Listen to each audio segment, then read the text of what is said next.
Oke, perdebatan cukup menarik, padahal baru satu program yang dibahas terkait dengan rumah dengan DP 0. Ada yang mengatakan harusnya itu tidak ada sekat-sekat siapa yang bisa menempati atau memiliki dengan rumah DP 0 ini. Namun pada kenyataannya di implementasinya ada pembatasan bahwa yang bisa mendapatkan ini adalah mereka yang punya penghasilan 3,6 juta sampai dengan 7 juta. Kita ke topik berikutnya ya, terkait dengan rencana pencabutan atau adanya keinginan untuk mencabut HGB di Pulau Reklamasi.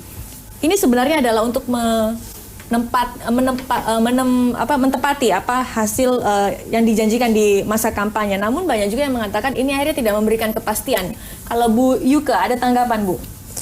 Kalau mengenai pencabutan HGB ini kan sebenarnya mengenai reklamasi dan sebagainya itu yang menentukan dari pemerintah pusat ya. Jadi kebijakan dari pemerintah pusat. Pemerintah pusat sudah mengeluarkan kebijakan, otomatis kan pemerintah daerah mengikuti gitu. Nah, kalau misalnya untuk menyatakan pencabutan HGB itu kepada BPN sesuai sama janjinya ya, kalau nggak salah di paripurna pertamanya. Menolak. Nah, itu menolak. Nah, ini kan urusan hukum dan urusan yang tidak semudah itu pencabutannya. Dan kalau nggak salah, saya juga mungkin bukan orang hukum, Bang Tigor mungkin yang lebih detail tentang hukum. Tapi setahu saya itu tidak semudah itu dan itu sangat menyalahi aturan karena memang ini adalah kebijakan yang memang sudah ditentukan oleh pemerintah pusat. Oke. Pak Pipin, apa sih manfaatnya kalau seandainya kemudian HGB itu dicabut oleh Pemprov DKI atau yang diinginkan Pemprov DKI itu? Jadi harus dilihat bahwa pencabutan HGB ini oleh Gubernur Anies dan Sandi adalah keberpihakan kepada masyarakat. Tapi pulau-pulau sudah ada. Betul, yang harus dilihat adalah bahwa BPN itu mengeluarkan sertifikat HGB itu hanya dalam waktu 1 hari. Jadi ada keganjilan. Satu, bagaimana mungkin 3,1 juta meter ya itu dikeluarkan dalam 1 hari. Itu kejanggalan. Dan yang kedua, yang harus dilihat adalah bahwa dalam peraturan Menteri Agraria tahun 99 itu dimungkinkan terhadap pembatalan sertifikat itu. HGB itu mungkin dibatalkan. Kalau apa? Kalau ada kecacatan administrasi. Kalau ada apa? Kalau itu melakukan kerusakan terhadap lingkungan. Jadi kita melihat kalau BPN mengatakan, Pak Sofyan mengatakan bahwa ini untuk kepentingan kepastian hukum. Kita melihat bagaimana orang kecil, masyarakat kecil ingin memiliki tanah yang ingin bersertifikasi atau pengusaha kecil ingin punya tanah HGB, itu berapa lama waktunya? Tetapi kalau pengembang, kalau pengusaha besar ingin mendapatkan dengan nilai yang fantastis, berapa? 3,1 juta. Dan itu kami melihat waktu kemarin di DPR, ya alasannya untuk kepastian hukum. Tetapi dalam peraturan Menteri tahun 99 dimungkinkan untuk pembatalan itu. Oke, dan itulah yang dikejar oleh Pak Anies dan Pak Sandi sebagai komitmen janji beliau ketika kampanye. BPN sekarang menyatakan bahwa menolak untuk kemudian membalas suratnya dan menolak untuk mencabut hak guna bangunan di Pulau D. Nah, kalaupun akhirnya nanti BPN kan kemudian menyarankan kalau memang ini keberatan silahkan ke Pengadilan Tata Usaha Negara. Kalau kemudian di Pengadilan Tata Usaha Negara itu dicabut, mau diapakan pulau itu? Atau hak guna bangunannya ini mau dikemanakan atau mungkin mau dialihkan ke siapa? Ya, saya kira kita masih ada waktu. Yang pertama akan mengkaji. Jadi ketika kemarin melihat bahwa ini sudah ada, barang itu sudah ada, begitu. Terus kemudian itu adalah milik DKI Jakarta misalnya.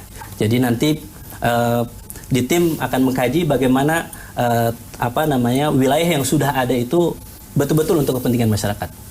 Jadi itu nanti tim sedang mengkaji itu. Jadi jangan sampai program yang jelas Pak Anies dan Pak Sandi dalam hal reklamasi ini ingin memperlihatkan untuk di blok C, D, dan G itu bahwa itu harus ditarik. Karena bagaimana mungkin satu sertifikat tanah bisa terbit dalam 1 hari tanpa ada pengukuran dari BPN.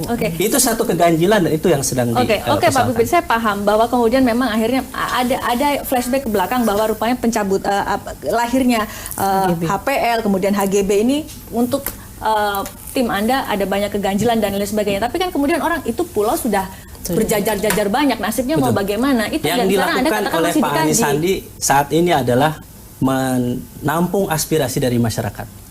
Jadi dikembalikan kepada masyarakat. Jadi itu nanti akan dikaji aspirasi masyarakat, kira-kira polo itu akan diapakan. Oke, ada yang isu di luar sana jangan-jangan nanti HGB-nya dilelang lagi, pemiliknya ganti. Ya saya kira belum, dan itu tidak. Saya kira tidak mungkin itu dilakukan. Jadi tidak ada keberpihakan Pak Anies dan Pak Sandi adalah jelas. Berpihakan kepada keadilan, berpihakan kepada masyarakat. Oke, Bang Tigor, terkait dengan reklamasi itu kan ada yang pro, ada juga yang kontra. Kalau dengan adanya rencana pencabutan HGB atau keinginan yang disampaikan oleh Gubernur DKI Jakarta, apa tanggapan Anda? Ya jadi gini, kalau kan masing-masing punya argumentasi nih, ya kan? Yang Ada kecacatan hukum sebelah dan sini lain dia bilang ada sebagainya. kecacatan dalam proses pembuatannya gitu kan ya.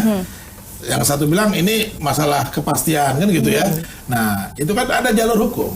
Menurut saya sih sebetulnya saya nggak tahu nih, harusnya Antoni ngasih masukan sama Mas Pipi. Ini jalurnya ya jalur hukum, bukan administrasi surat menyurat.